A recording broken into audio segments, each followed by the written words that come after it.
Hello, this is Julian with Coffee Reviews, and today we'll be reviewing the Birhanu Natural Processed Ethiopia from MAME Coffee. And there's the container right there. And MAME, based out of Zurich, Switzerland. And they were originally a suggestion to us by Oh Boy, Oh Boy, Oh Boy. So shout out to and thank you to Oh Boy, Oh Boy, Oh Boy for the suggestion. This is their second ever appearance on this channel, having recently reviewed the Kamwangi AA, a wash-processed Kenyan coffee, to pretty favorable results. So I definitely wanted to go back and try one of their natural processed coffees. Looking forward to discussing this one, as this right here is day 38. And recipe we went with for this coffee was our standard recipe, a 16:1 water to coffee ratio, brewed at 96 degrees Celsius, about 205 degrees Fahrenheit. And I liked this one best through the V60, which indicates a more medium fine grind.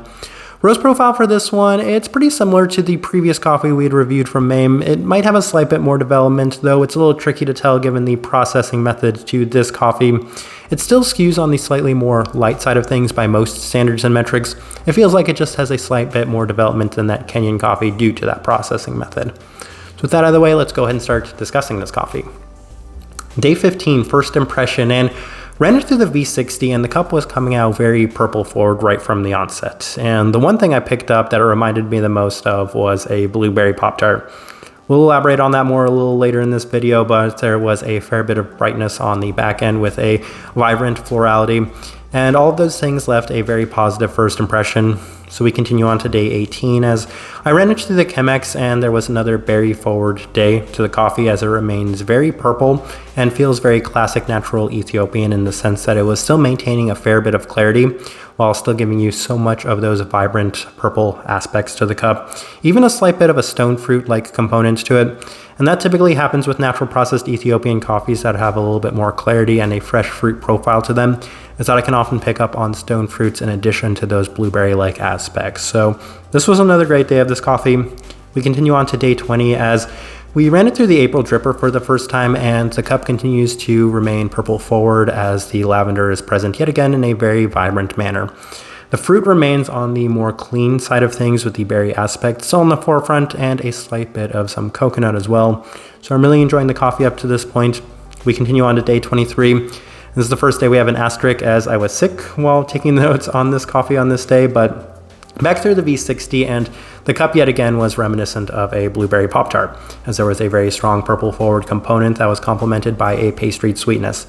And that's what this coffee reminded me of for those couple of reasons. Was we were getting a lot of those purple-like aspects, those blue-purple aspects right at the forefront of the cup, most notably the blueberry, the lavender, and then there was also a pastry sweetness that was accompanying that as well. And the combination of factors very much reminded me of a blueberry Pop-Tart. But one other thing it reminded me of was the Luna Bermudas from Manhattan that we'd reviewed a couple of years ago. It was a little less clean than that coffee, and it didn't have quite as vibrant and pronounced of that kind of blueberry as well as lavender-like aspect to it. But I gave very similar notes to that coffee as I'm giving to this one, especially on those earlier days. So that was really positive, as that's a really impressive coffee, and this one was leaning in that direction, especially on these earlier days. Fresh fruit is still present within the cup, especially in the finish, as it does remain on the slightly more lively and clean side of things. Day 26, settled on the V60 as the preferred method, as the Chemex doesn't really seem to provide the same level of clarity, as this had a little bit more of the fermentiness to the cup, and that was what was kind of detracting this coffee from maybe being as enjoyable as something like the Luna Bermudas, because there were fermenty aspects in this cup a little bit more often from time to time. Lively purple aspects are still at the forefront with this very vibrant lavender as well. So still positives, the fermentiness was just slightly taking away from it, especially with that brew method.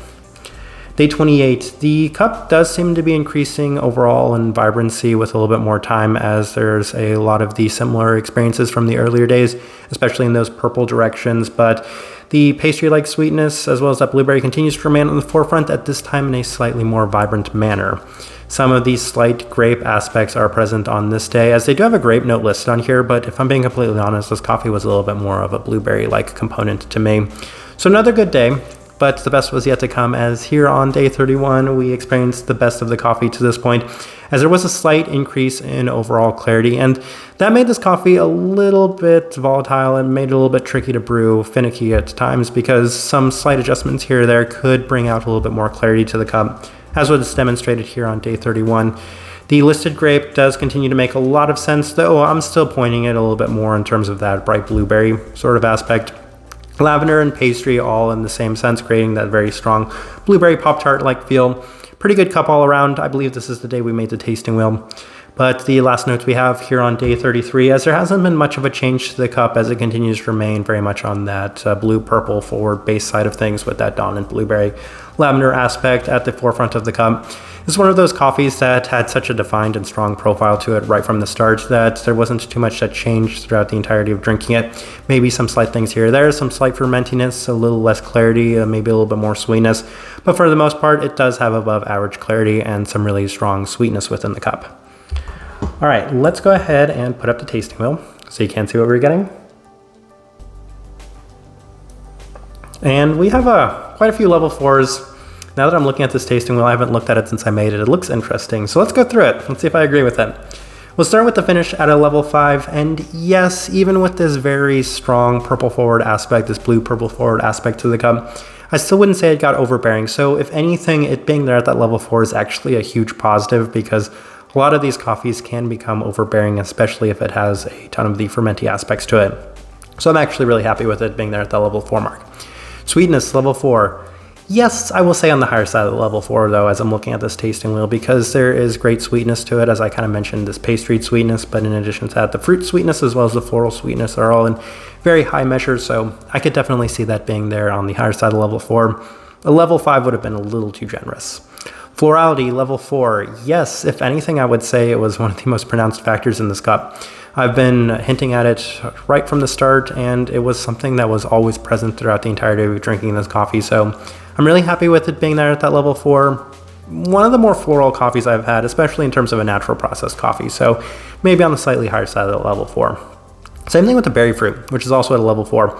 I don't know if I could justify either of those being at the level 5, but they are both on the higher side of the level 4.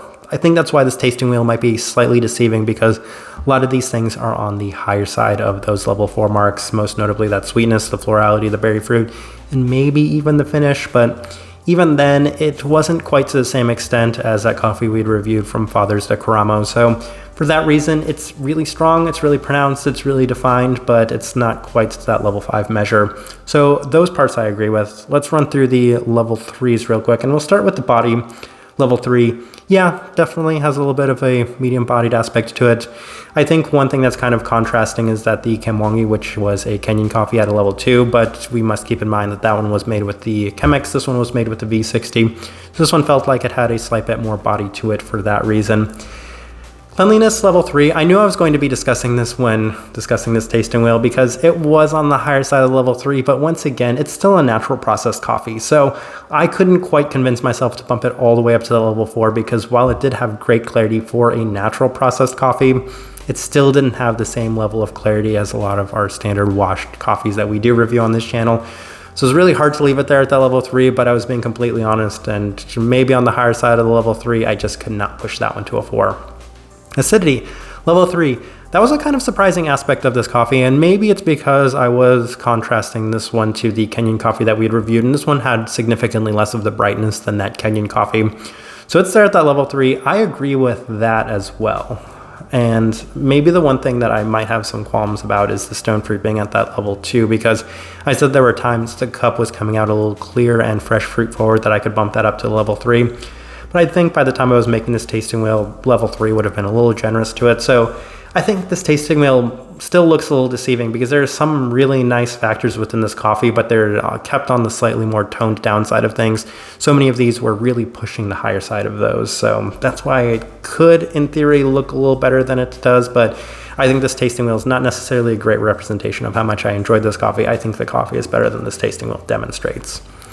All right, so my overall thoughts and impressions of this coffee. This one was really positive. This is really reassuring now that I've had 2 natural processed Ethiopian coffees this year so far that I've quite enjoyed. This one right here I would describe as Luna Bermuda's Light because it had so many great Luna Bermuda's like factors, a very similar flavor profile to it in that sense. And if it could have just gotten over that hump of maybe being a level 3 versus a level 4 in terms of the clarity, this one could have been just as enjoyable as that Karamo was for me. But for that reason, it's my second favorite natural processed Ethiopian coffee that we've reviewed this year, which is still a positive because I haven't really loved too many natural processed Ethiopian coffees over the last couple of years. So having another one that is almost as good as the Karamo is a nice kind of reassuring factor that Ethiopian coffees seem to be trending in the right direction. I hope this isn't another one-off. I hope that these coffees are going back to being a little bit more clean and vibrant while not having too much of the fermenty aspects. So this is a really nice coffee for that reason. And that makes it a very easy suggestion on the type of person I would suggest it to. And if you really enjoyed Luna Bermudez, this again kind of feels like a very similar coffee in terms of the flavor profile at least. While I've been hinting at the fact that it doesn't have the exact same level of clarity, it does still offer a lot of those really vibrant fruit aspects to it with above average clarity for natural processed Ethiopian coffees. Still a more light profile given the type of way that MAME does roast their coffee. So a lot of positive aspects in that sense. Very sweet coffee too, so it hits on a lot of the marks I like. Sweetness, florality, and fruit aspects, and it does have good clarity. I don't want that to be overshadowed by it reaching that level 3. I think for the most part though, I'll leave this review at that. If you by chance had an opportunity to try this coffee, would love to know your thoughts and impressions of it as well. If you're enjoying the content, give this video a like, subscribe if not already subscribed. This right here has been a review of the Birhanu Natural Processed Ethiopia from MAME Coffee. Thank you for watching.